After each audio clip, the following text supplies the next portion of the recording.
I welcome you all for this lecture series on artificial intelligence and machine learning. In this lecture, we'll see an introduction to supervised learning algorithms, why it is necessary to learn the supervised learning algorithms for AI ML.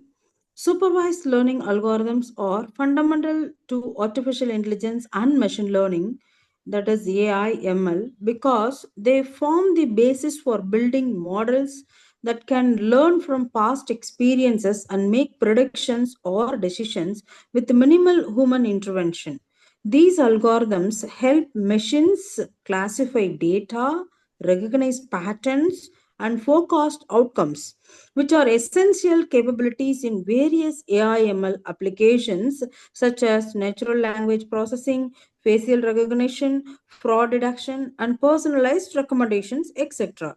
Understanding supervised learning allows AI/ML practitioners to develop smarter systems that continuously improve and adopt, making it a key stepping stone in advancing intelligent technologies. We'll see one by one. First, we'll see the introduction to supervised learning. First, we'll see the definition. This supervised learning is a category of machine learning where the model is trained on a labeled data set. Labeled data set. The primary aim is for the model to learn a function that maps inputs, that is features to output labels. It has to map the input to output. The data set contains both the input data and the corresponding correct output. The goal of the supervised learning is to make predictions on new unseen data based on this learned mapping. For example, in a supervised learning task like predicting house prices, the input data might include features like square footage, number of bedrooms, and the neighborhood, while the output is the price of the house. Next, the types of supervised learning. Supervised learning is mainly divided into two types: classification and regression. Classification and regression. And the classification, if you are taking in the classification task, the model predicts a discrete categorical label. For example, in email spam detection, the model learns to classify emails into two categories: spam or not spam, spam or not spam. The labels are categories that are not continuous values.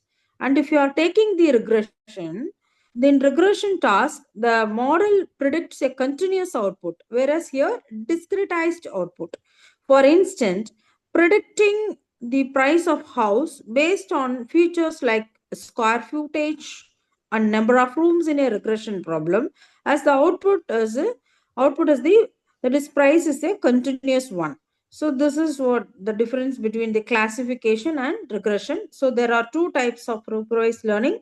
Always should remember classification and regression. And next, types of supervised learning we have seen. Next, key components of supervised learning. The supervised learning involves several key components. The first one is the labeled data. This refers to the data where each input is paired with a corresponding label or output. For example, in a data set for predicting loan approval, if you are taking the bank example, each input, that is customer details, will be associated with the label that is approved or denied. The loan is approved or denied. This is the example. And training data, the second one is the key component is the training data. This subset of the labeled data set is used to train the model. The model learns the relationship between input and the corresponding outputs. Next, test data.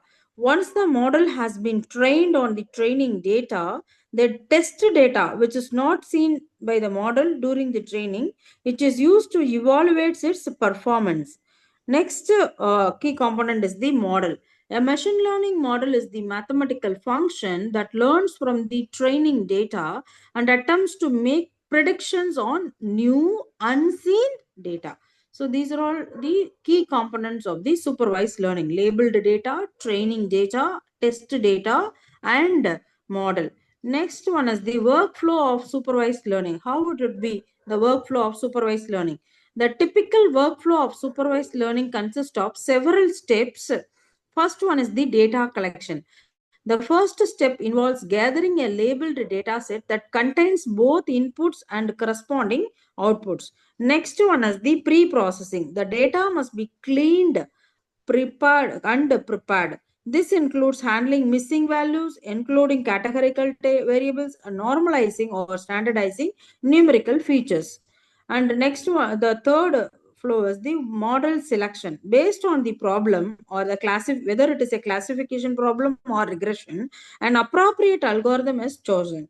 Common algorithms includes logistic regression, decision trees, and support vector machines will be using it. Next one is the training. The selected model is trained using the labeled training data. This involves adjusting model parameters so that the model can predict the output as accurately as possible. Next step is the evaluation. In this process, after training, the model is tested using unseen test data to evaluate how well it generalizes to new data. And next one is the after then the performance metrics such as accuracy, precision, recall for classification, or mean square error for regression are used to assess the model. And the next flow is the prediction. Once evaluated, the trained model is used to make predictions on new unseen data, which may be used for decision making in real world applications. So next one is the common supervised learning algorithms are. There are various algorithms used in supervised learning and they are selected based on the task at hand. The first one is the linear regression. A linear regression algorithm used when relationship between input features and the output is assumed to be linear. Next one is the logistic regression. Despite its name, logistic regression is used for binary classification tasks, such as predicting whether email is spam or not.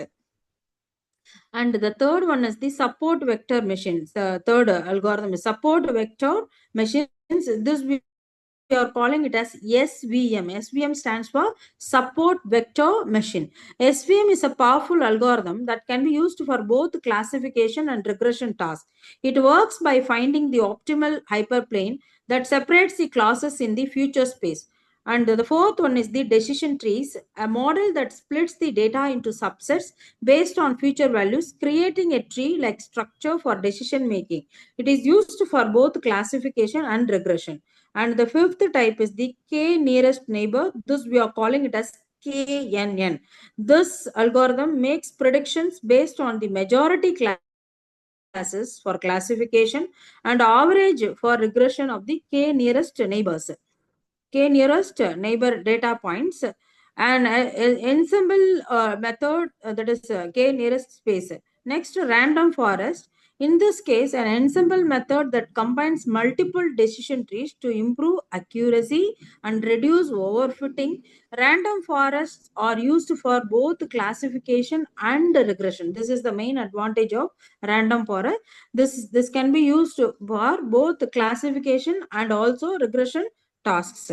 Next, we'll see some example of classification. Logistic regression, say for example, in a classification problem like email, whether it is spam or not, spam detection, the logistic regression can be used. The model learns to assign a probability score between 0 and 1, where 1 represents a spam email and 0 represents non-spam email. The model is trained on labeled data set of emails where each email is represented by set of features. Example, presence of certain words are labeled as spam or not spam. The logistic regression model that uses these features to predict the probability of that new email is spam based on its learned parameters. Next, linear regression. The another example is in a regression task like predicting house prices, linear regression can be used. The model uses the features of house, example, number of rooms, square footage, location, and to predict the price. The algorithm tries to find the best fitting line, that is the hyperplane in higher dimensions, that minimizes the difference between the predicted and actual house prices. This line represents the relationship between the input feature and the continuous output variable. What is the variable? Mainly we are using it price. Next one is the how we are going to measure the performances. The performance metrics. The evaluation of the supervised learning model depends on whether it's solving a classification or regression problem, but we have to measure the performances. First classification, if you are taking accuracy, we are using the metrics called accuracy, the percentage of correctly classified instances out of all instances. Precision, the proportion of true positive predictions to the total predicted positives. Next, recall, the proportion of true positive prediction to the total actual positives. This and all will be solving in terms of problems in the future lectures. And the F1 score, the harmonic mean of precision and recall. Next, we are using the confusion matrix also, a table showing true positive, false positive, true negatives, and false negatives. Next, regression, how you are going to measure means there are some variables are there. Mean absolute error. Mean absolute error, we are calling it as MAE. MAE means mean absolute error. The average of absolute differences between predicted and actual values. Next, mean square error, MSE, the average of the square differences between predicted and actual values. Next, R square score, the proportion of variance in the dependent variable that is predictable from the independent variables. Next, what do you mean by overfitting and underfitting? This will be discussing in the later lectures. In supervised learning, one must be cautious about overfitting and underfitting. Both are unwanted. Overfitting means this occurs when the model is too complex and fits the training data too closely, capturing noise or irrelevant patterns. As a result, the model performs poorly on new data or unseen data.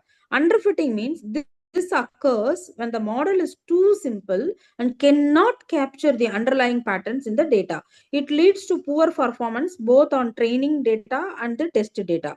The goal is to build a model that generalizes well, which means it performs well on both training data and new unseen data. Regularization techniques, cross validation, and selecting the right model complexity or some strategies to handle these issues. The issues to handle the overfitting and underfitting, this could be handled by regularization techniques. This we'll be seeing in the later classes. Regularization, cross validation, selecting the right models. So this could be handled by this overfitting and underfitting. Regularization,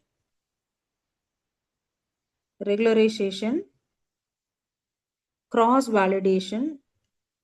Separately we are going to study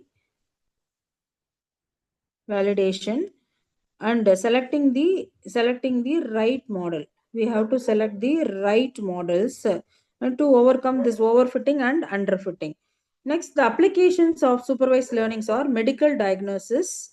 First application is the medical diagnosis, and supervised learning has wide variety of real world applications, namely medical diagnosis. Supervised learning algorithms can be used to predict diseases based on patient data such as symptoms or test result.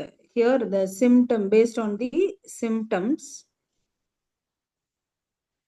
or test results. And finance, if you are taking in financial institutions, supervised learning is applied for fraud detection, especially loan approval and stock price prediction, etc. And marketing, if you are taking, supervised learning is used in customer segmentation and churn prediction and recommendation systems. And natural language processing, NLP, if you are using, it is widely used for tasks such as sentiment analysis, text classification, and named entity recognition. Okay, these are all the basics about supervised learning. Now, coming into the conclusion, supervised learning is a versatile and widely used approach in machine learning, especially for problem where labeled data is available. And next, it includes two main tasks. What are they? Classification and regression, as I've said, each with its own set of algorithms. By selecting right algorithms and evaluating performances, supervised learning models can be used to make accurate predictions in diverse fields from healthcare to finance. However, understanding concepts like overfitting and underfitting is crucial for building model that generalizes well on unseen data. So that's all about the basics concepts of uh, supervised learning. Hope everyone understood why we are going to study the supervised learning. The remaining things we'll discuss in the next lecture. Thank you.